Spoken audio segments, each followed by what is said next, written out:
ഡൽഹി തെരഞ്ഞെടുപ്പൊക്കെ അടുത്തിരിക്കുന്ന സാഹചര്യത്തിൽ കോൺഗ്രസും ആം ആദ്മിയും തമ്മിലുള്ള ബന്ധമൊക്കെ വഷളായിരിക്കുകയാണ്. കോൺഗ്രസ് അവരുടെ വഴി നോക്കട്ടെ എന്ന നിലപാടിലാണ് ഡൽഹിയിൽ ആം ആദ്മി പാർട്ടി. തങ്ങളുടെ ശ്രദ്ധ പൂർണ്ണമായും വാഗ്ദാനങ്ങൾ പാലിക്കുന്നതിലാണെന്നും ആം ആദ്മി വ്യക്തമാക്കുന്നു. രാജ്യസഭാംഗം സഞ്ജയ് സിംഗ് മീഡിയ വണ്ണുമായി സംസാരിച്ചപ്പോഴാണ് ഇക്കാര്യം പറഞ്ഞത്.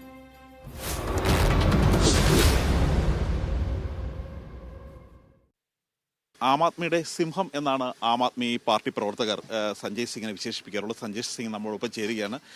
Sanjay G, Rahul Gandhi came here for supporting in your arrest, but now Rahul is against Aam Aadmi Party. Let them do what they want to do.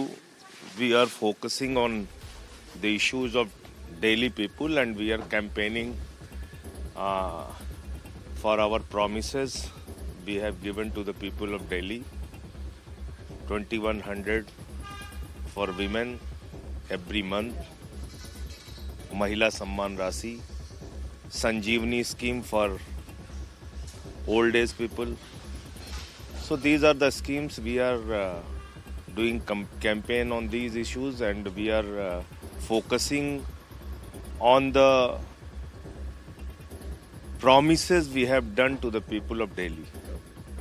We don't want to interfere in this. So he should have complained earlier.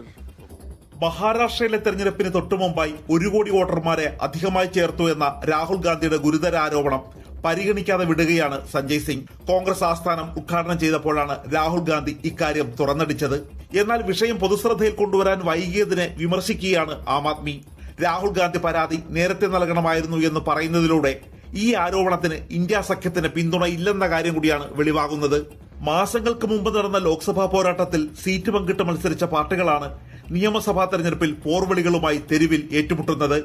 Aneesh കാഞ്ഞങ്ങാടിനൊപ്പം D Dhanasumod, media 1, Delhi.